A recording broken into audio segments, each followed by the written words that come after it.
Yaorana, c'est Eric et voici votre lecture angélique pour la semaine du 9 au 15 septembre 2024. J'espère que vous allez bien, que vous avez passé une semaine agréable, pas trop mouvementée en termes de fatigue surtout, puisque nous intégrons des énergies extrêmement remuantes qui peuvent se solder par des réminiscences, encore l'impression de revivre, de ressentir des épisodes de notre passé. Et ça nous permet par ailleurs de reconnecter à des rêves que nous avions à ces époques-là. Mais c'est un processus qui est très troublant parce que nous passons nos journées à jongler entre différents plans, différentes réalités. Ça, c'est quelque chose dont je suis convaincue. Et du coup, il est important de demander à notre âme divine ou à nos guides de recevoir toutes ces intégrations qui nous alignent à notre être véritable en douceur, le plus en douceur possible, parce que visiblement parfois ils peuvent oublier que c'est un peu trop costaud pour nous. Donc ça, c'est le premier volet. Maintenant, ce mois de septembre est vraiment dans une accélération de réappropriation, de mise en mouvement de ce que nous voulons pour de bon.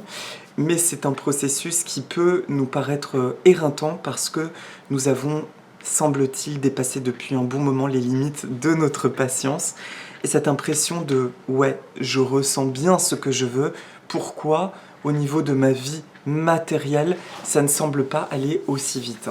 J'ai un petit poussin qui fait des cascades. C'est un processus en tout cas qui va de plus en plus vite, qui s'intensifie de plus en plus et il nous est demandé d'être fermement alignés à notre lumière intérieure, à notre monde intérieur et ce qui est important pour nous. Voilà. Et la clé aussi, enfin ça je l'ai déjà dit la semaine dernière, mais toujours aussi importante, de ce que je ressens, c'est cette histoire d'amour de soi, d'être dans la passion et la compassion vis-à-vis de soi et dans l'acceptation de soi. Donc, je vais travailler cette semaine, alors, vu que j'ai dû m'y reprendre par 3 fois, je ne sais plus si j'ai dit les oracles avec lesquels je bosse. Donc, pour les 3 temps de la semaine, il s'agit de l'oracle de la transformation de Dorine Virtue aux éditions Exergue. Et pour la carte de synthèse, l'oracle, le Mana Cards, le pouvoir de la sagesse hawaïenne, de Catherine Baker et Doyan Hardin, qui est un oracle, quand il m'appelle, qui vient délivrer des clés de compréhension qui se jouent au niveau de notre âme. Je le ressens à chaque fois comme ça quand je dois tirer une carte de cet oracle. C'est un message qui nous permet de décrypter peut-être un blocage au niveau de notre âme qui nous empêche à un moment donné de plus facilement lâcher prise dans le processus en cours. Il semblerait que cette semaine, il y ait cette énergie qui parle d'agacement, de fatigue, parce que, eh bien, tout bonnement, on ressent bien que nous retrouvons une puissance personnelle, on retrouve aussi nos aspirations, et puis une espèce du coup d'objectivité nouvelle par rapport à ce que nous sommes en train de vivre, et de nous dire mais c'est pas possible en fait, quand est-ce que ça va bouger, quand est-ce que ça va se mettre en place, et que je vais enfin pouvoir récolter finalement les fruits de tout mon parcours. Donc c'est en ça que le Mana Cards vient cette semaine pour nous aider à déverrouiller ce sentiment, peut-être pour certaines d'entre nous, de lassitude, mais de grande fatigue également. Et puis en termes de fatigue, les intégrations sont quand même assez costaudes ces temps-ci. Le sommeil ne suffit pas forcément à intégrer les énergies qui rentrent. Et d'ailleurs, comme me disait si bien mon ami Morgane, il s'agit d'une fatigue vibratoire. Il est important de demander à nos anges ou à notre moi supérieur d'intégrer les choses en douceur. Merci de m'envoyer ces énergies tout en douceur, de ne pas trop fatiguer mon corps, de façon à ce que je puisse faire tout ce que j'ai besoin de faire dans mon quotidien en tant qu'être incarné. Merci à ce que ces intégrations soient douces et légères et fluides. D'accord ? Donc c'est parti. Donc pour le début de semaine, c'est la carte prise de conscience et révélation. Donc effectivement, le début de semaine vient bien appuyer sur cette énergie de prise de conscience, de nouvelle objectivité. Les 15 derniers jours ont été vraiment je pourrais presque parler d'une énergie entrante, aidante, qui est venue nous sortir du marasme. On a déjà décrit dans les autres vidéos, en fait, le processus qu'on a vécu, un besoin de solder probablement des histoires karmiques, encore plus probablement des histoires de transgénérationnelles, et c'est ce qui fait qu'on a pu se sentir enseveli dans quelque chose de lourd et d'éreintant, et l'impression de ne pas se sortir de ça. Depuis 15 jours, nous sortons de cette énergie, et de ce fait, nous quittons aussi la part obscure qui était en lien avec cette histoire personnelle et du coup qui prenait prise et ancrage dans cette énergie collective qui essaye de nous voir sombrer encore dans cette lutte-là. Donc là, ce qui est chouette, c'est que nous avons fait un travail sur nous-mêmes, nous avons pris conscience de l'obscurité en nous et de celle qui nous entoure, nous avons pris conscience de la place que nous voulons occuper, et puis nous arrivons à ce stade où, factuellement, nous voyons ce qui se passe autour de nous, ce qui se passe dans notre vie, tout en étant éveillés. De plus en plus éveillés, quasi totalement éveillés, j'ai envie de dire. Et dans cette conscience, il y a l'idée de encore plus, maintenant qu'est-ce que je fais quoi? Je comprends pas les règles du jeu, puisque visiblement le collectif est encore franchement souillé. Dans quoi je peux me relier maintenant pour voir enfin ma matière, elle, évoluer? Ma vie matérielle et ma vie terrestre. Quand je dis matérielle, ma vie ancrée en tant qu'être humain. Et donc ce début de semaine va finaliser cette notion de prise de conscience de nos désirs, mais aussi probablement de tout ce qui ne va pas. Et il se peut que nous expérimentions une notion presque de craquage, parce que nous sommes autant conscients maintenant de ce que nous désirons, mais de ce que nous méritons, que de ce qui se passe autour de nous et ce qui se passe dans notre vie. Alors bien sûr, dans ce qui se passe autour de nous, par le passé, j'étais toujours optimiste parce que oui, il y a des choses extraordinaires qui se passent dans le monde, c'est un fait. Mais il est aussi un fait de mon expérience, de mon ressenti, il est un fait qu'il y a clairement une énergie vraiment pas cool qui veut nous couler, il n'y a pas d'autre mot, qui voudrait nous maintenir sous son joug.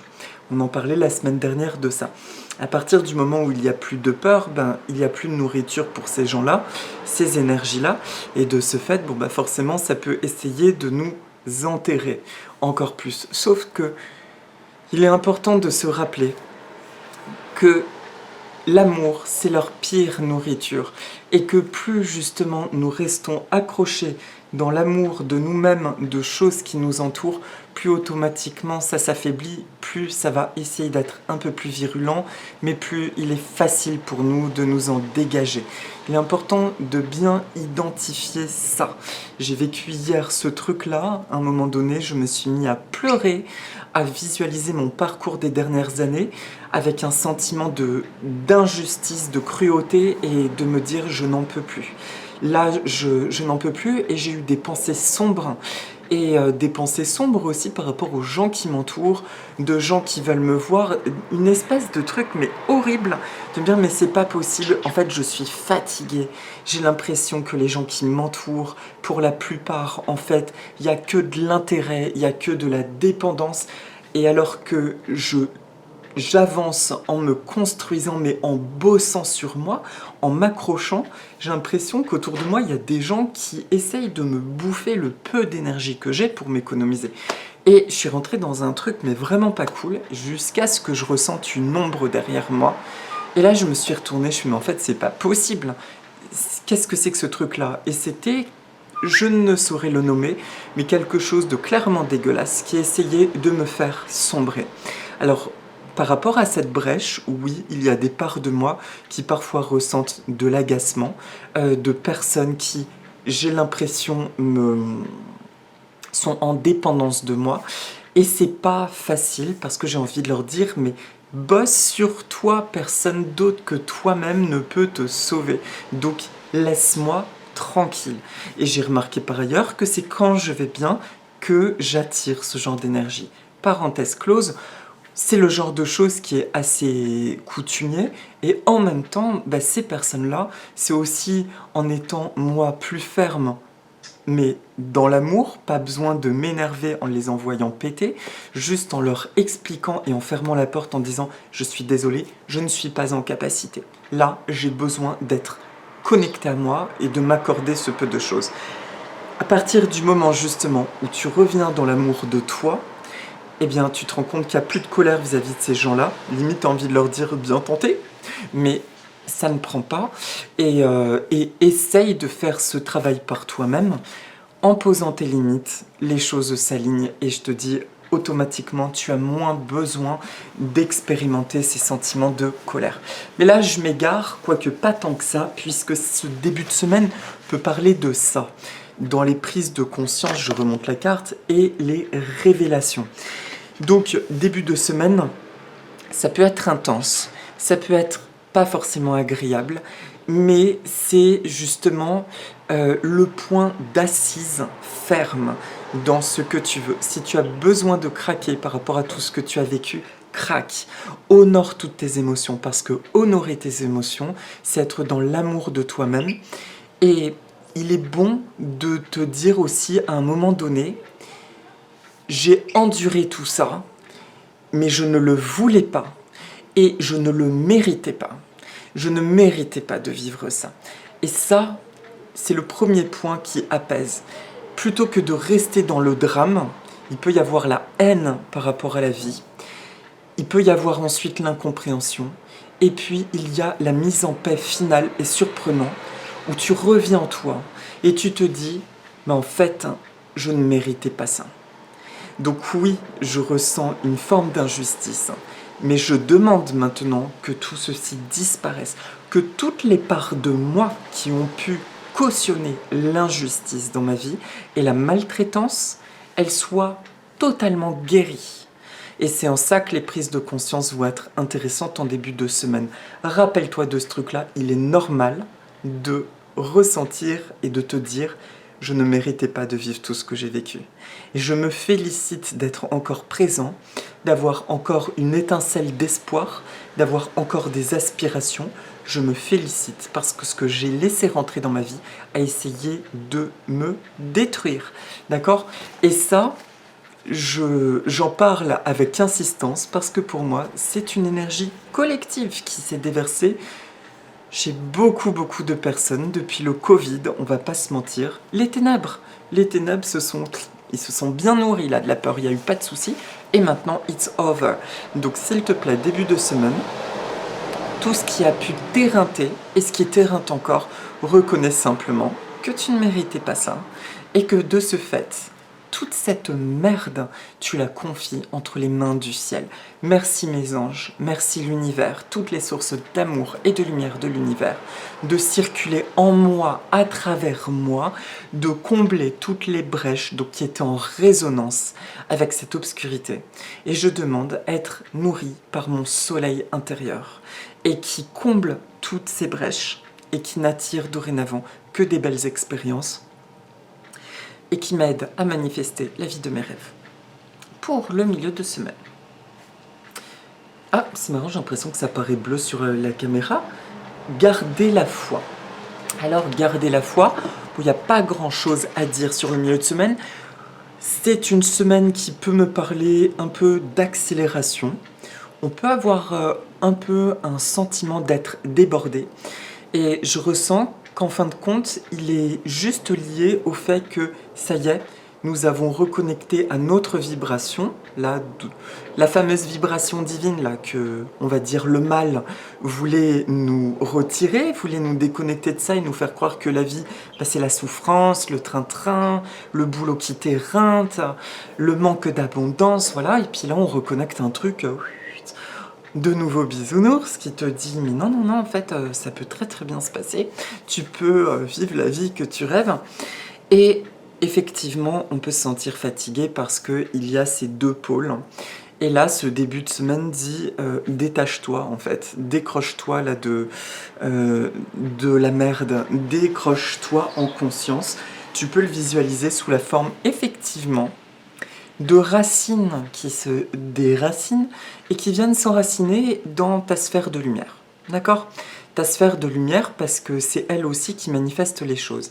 Et c'est là aussi que les histoires d'ancrage par le passé de certaines personnes me font gentiment rire, on en a déjà parlé, c'est que quand on te dit ancre-toi, en fait non les gars, moi j'ai pas envie de m'ancrer là-dedans quoi. J'ai pas envie de m'ancrer dans le truc que tu me proposes. Et je vous dis, je comprends d'autant plus pourquoi on me disait que je n'étais pas ancré. Et si je pense que j'étais ancré, j'ai appris à prendre conscience de la matière de la 3D. Elle m'a été imposée d'ailleurs avec ce Covid où mes activités se sont bien écroulées. J'ai appris à composer avec en prenant un job même alimentaire. Ah mais c'est exactement ce que je ressentais que c'était et que ce n'est pas ma voix en fait. Ce n'est pas ce que je... Non, c'est pas mon alignement. Mais oui, j'ai bien pris conscience de ce que c'est. Je pense que nous sommes nombreux à avoir pris conscience de ce que proposait la 3D. Mais maintenant, on nous dit, c'est bon en fait, ce truc-là, tu vas le laisser couler en fait, et toi, tu vas rester à la surface de l'eau comme le Titanic, tu vas nager et puis tu auras de la chance parce qu'il y aura une super barque et tu vas proposer à toutes les personnes avant que ça coule d'élever leur conscience et de ne pas s'enraciner sur un bateau qui coule, mais de faire confiance là qu'il y a plein de bateaux qui les attendent, en fait d'autres bateaux qui vont les emmener vers leurs rêves. Et ainsi le karma est terminé. C'est-à-dire que en milieu de semaine, pour parler plus clairement, il nous est proposé de faire confiance, de nous ancrer dans quelque chose de plus subtil.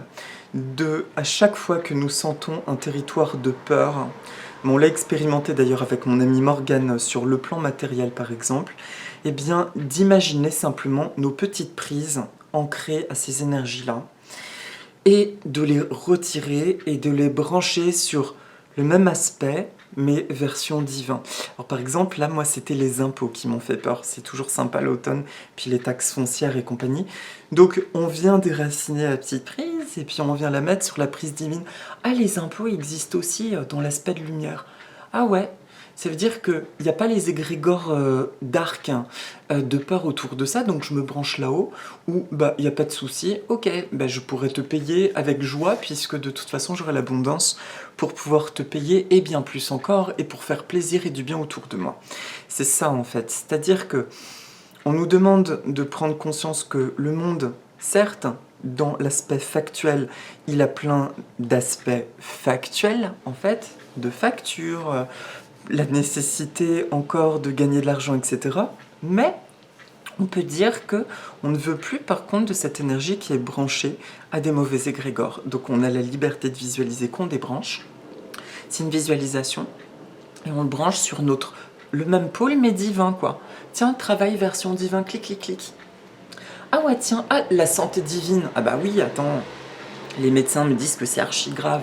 Eh ben non, je vais remettre là-haut parce que je sais que mon corps il peut se régénérer et que tout va très bien en fait. D'accord? Donc voilà pour le milieu de semaine. On nous demande un petit effort, c'est de visualiser ça, qu'on se débranche maintenant en conscience. Jusqu'à présent, les choses se sont faites un peu par la force et inconsciemment. Maintenant, on nous dit, eh bien là, finalise ton travail en te débranchant de ce qui ne te plaît pas et imagine que tu le branches sur la même version, mais de ta lumière divine. D'accord? Voilà pour le milieu de semaine. Est-ce que c'est clair? Parce que j'ai l'impression d'être au taquet, je ressens cette énergie de manière extrêmement dense. J'espère que c'est clair. Et pour le week-end prochain, du coup, c'est la carte des décisions. Bon, mais ça vient bien souligner ce milieu de semaine qui parle de garder la foi. La carte des décisions, eh bien, il n'y a pas à tortiller. On va avoir l'espace intérieur et extérieur le week-end prochain de pouvoir décider enfin de quelque chose qui est fondamental pour nous. Ça ne signifie pas que l'action sera obligatoirement posée le week-end prochain, mais ça va faire du bien de prendre conscience de quelque chose. Exemple, par exemple, de ma vie perso, je vis dans un appart. Vous saviez avant que je vivais dans une grande maison qui était au moins 6 fois plus grande que cet appartement, avec un grand jardin, avec tout, bref. Je vis dans un appart qui a une très très belle énergie et j'ai beaucoup de gratitude pour lui parce que il est arrivé un moment où je n'arrivais plus à aspirer à quoi que ce soit. Donc je remercie l'univers de m'avoir protégé. J'en ai conscience et gratitude pour ça. Mais depuis 2 ans que je suis ici, je me sens, je ne savais pas pourquoi, oppressée. Et en fait, mon oppression, c'est le quartier où je vis. C'est le manque d'espace, le manque de nature. Et là, c'est pareil, je décide au niveau de mon âme qu'il va bientôt être temps de partir. Et pourtant, factuellement, c'est un appart que j'ai pu acheter. Et on dit qu'il vaut mieux attendre, vous savez, pour les amortissements de crédit, etc. Et pourtant, depuis que l'évidence s'est révélée, je me suis dit, mais c'est vrai, mais c'est pour ça que j'ai l'impression de ne pas pouvoir décoller. En fin de compte, cet appartement m'a sauvée et je le remercie. Mais maintenant, il faut que je me développe. Et me développer, ça se fera ailleurs, même si je ne sais pas comment. Et là est le soulagement. Donc décider, ma décision, elle est prise. Je dois retrouver plus grand. Merci l'univers de me guider maintenant. D'accord? Donc, qu'est-ce que vous décidez le week-end prochain? Quelle est cette décision qui va vous mettre en joie, en excitation, qui vous réaligne à qui vous êtes et qui vous nourrit? Voilà, c'est la prise de conscience. Soit ça va être une évidence sur le week-end, il va se produire un truc et vous allez vous dire « Ah oui, non, c'est plus possible, là on passe à autre chose. » Ou alors ça va être une méditation intérieure qui va vous montrer effectivement il y a quelque chose là qui va changer. Ce qui sera pris comme décision le week-end prochain sera, j'entends, une nouvelle artère de vie. C'est une nouvelle artère de vie c'est-à-dire, quand je parle d'artère de vie, c'est comme si nous avions été coupés de nos artères ces 5 dernières années. On parle de fondation de notre vie, de ce que nous avons envie d'incarner. Et maintenant, ça devient enfin possible. Ma seule interrogation pour clôturer cette guidance, je me disais pourquoi nous avons été balayés. Et je crois que je l'ai dit la semaine dernière. Pourquoi nous avons vécu une telle obscurité pour beaucoup d'entre nous. Encore une fois, je crois que c'est un choix de notre âme.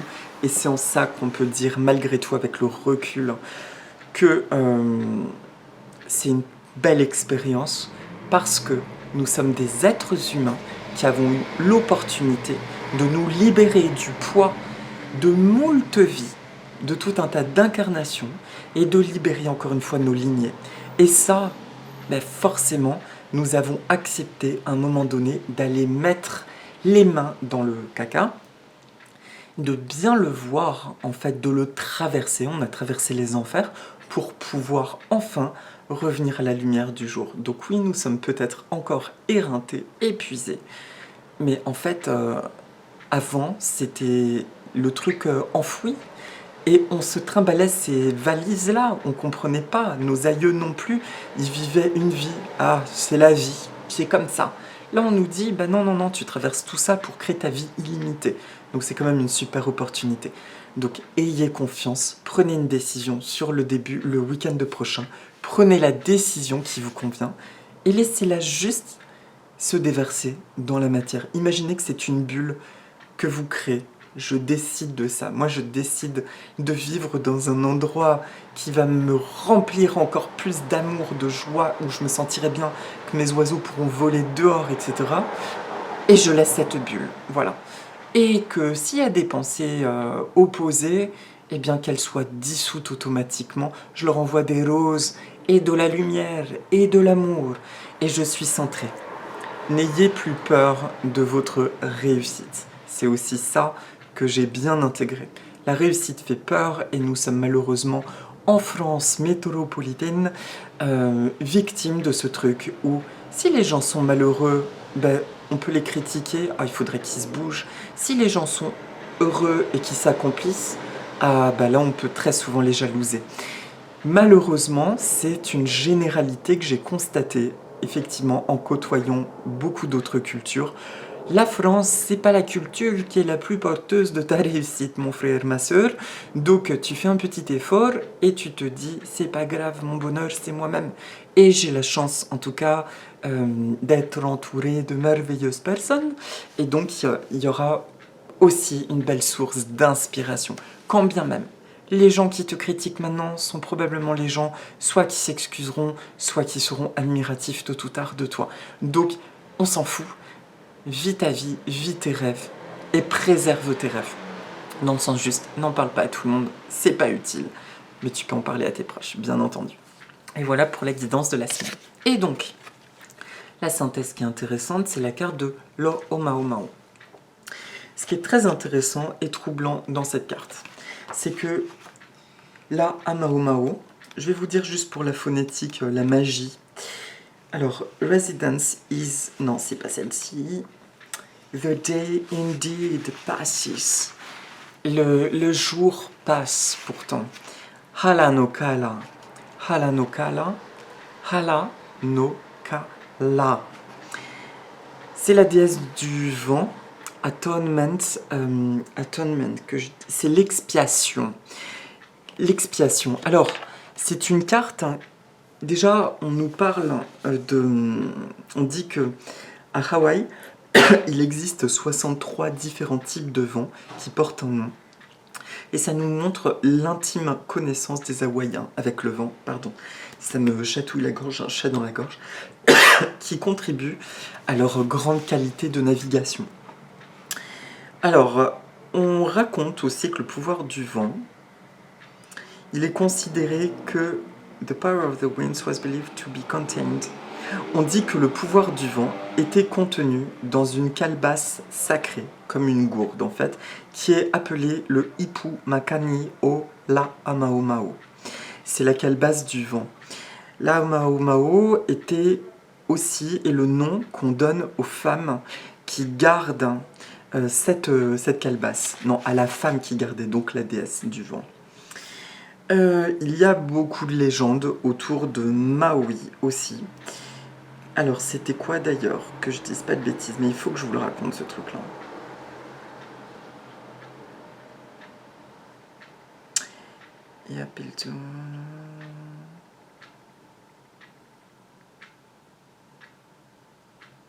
Alors en fait, il s'est emparé de la calebasse. On est un peu comme dans Vaiana.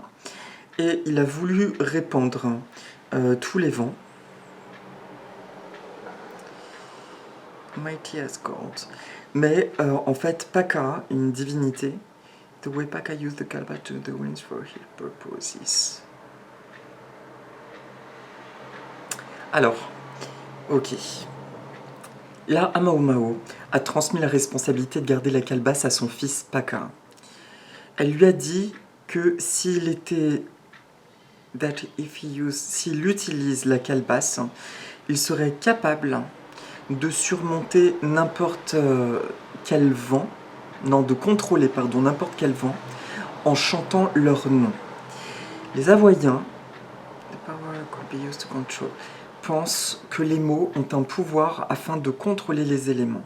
C'est ainsi que Paka utilisait la calebasse afin de contrôler les vents pour des missions et pour leur plus grand but, on va dire. Mais à ce moment-là, le demi-dieu Maui est venu pour prendre possession de la calebasse du vent. Et il a demandé à Paka de l'aider to help him fly a giant kite. Alors kite, je ne sais pas ce que c'est malheureusement. En tout cas, il avertit Maui de faire attention à cette puissance des vents, chose qu'il a oublié de faire, et il les a tous libérés, détruisant ainsi des champs entiers de taro. Il a causé une grande destruction dans les archipels hawaïens. Et donc, alors kite, je me demande si c'est pas un radeau. Discover the ways the wind could be used. Et là, en fait, il a découvert, malheureusement, à ses dépens, la puissance du vent. Donc c'est quoi? Alors je suis désolée parce que là je me perds. La Mao Mao signifie la distance sacrée. C'est une carte, et c'est ça qui est très intéressant, donc désolé pour... c'est comme si je vous avais en direct avec moi. En fait, ce qui est très intéressant avec la Mao Mao, c'est un message qui nous demande de ne pas être dans la bousculade. Ça explique le sentiment de frustration et qu'à un moment donné, les émotions négatives doivent être vécues pour pouvoir créer et manifester ce que nous désirons. C'est en ça que cet oracle il est toujours pour moi très très particulier.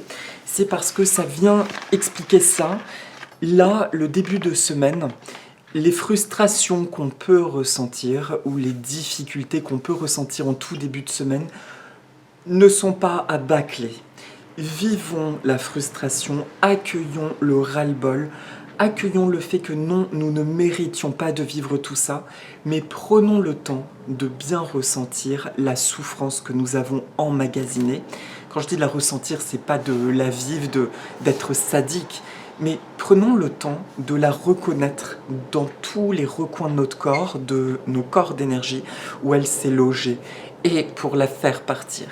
Parce que si nous la laissons, ça reste une brèche, et une brèche qui peut appeler encore ce que cette ancienne matrice essayait d'attirer. Donc là, Amao Mao vient nous dire que nous avons cette calebasse sacrée entre nos mains. Nous avons la puissance du verbe aussi, donc l'importance des affirmations positives. Le pouvoir, ça y est, il est entre nos mains. Prenons juste le temps en début de semaine prochaine de bien reconnaître ce qui nous a fait souffrir, afin de le laisser aller, de le reconnaître, de s'en défaire en milieu de semaine et de pouvoir prendre la décision le week-end prochain. Voilà le message de la Mao Mao. Dans notre parcours, cette étape était indispensable. Et reconnaître la souffrance nous permet de brasser aussi tous les champs de notre humanité et de s'ancrer encore plus fermement dans ce que nous souhaitons et dans notre lumière et notre amour personnel. Voilà pour la guidance de la semaine. Et donc pour finir, la petite méditation, je ne peux pas faire apparaître les anciens réflexes, c'est la fleur en début, en introduction de vidéo, qui est donc l'adénium obésum. Et l'adénium est... alors, pardon, ça risque de couper, il faut que je fasse vite. L'adénium, la rose du désert, qui est une plante à codex qui se cultive comme les frangipaniers et qui est originaire d'Afrique de l'Est et du Sud. Elle est un symbole d'élégance. Pour moi, elle est avant tout justement cette représentation de la ressource, même dans la richesse, puisque c'est une plante qui emmagasine dans son tronc énormément d'eau, qui vit au milieu de la caillasse et qui fait des fleurs remarquables. C'est une plante d'une certaine manière qui se nourrit d'elle-même en fin de compte et qui vient mettre de la lumière même là où il n'y en a plus. Donc c'est une plante qui vient nous renforcer cette semaine et nous stimuler cette connexion à notre pilier intérieur, celui qui va prendre les décisions et se défaire de tout ce qui ne va pas. Voilà. Donc je vous propose juste 2-3 affirmations positives. Il faudra que je fasse attention à faire des vidéos plus courtes les semaines à venir, parce que ça coupe et du coup sur l'ordi je ne sais pas comment je peux les fusionner. Bref, voilà, on fait avec la simplicité, oh là là. Je suis un être infiniment fort et illimité. Ce qui se montre autour de moi n'est pas la réalité. Je décide avec facilité et aisance de ma réalité.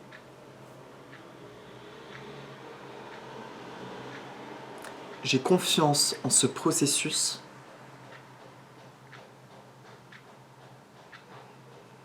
Je m'aime inconditionnellement. Et plus je m'ouvre au bonheur et à mes rêves,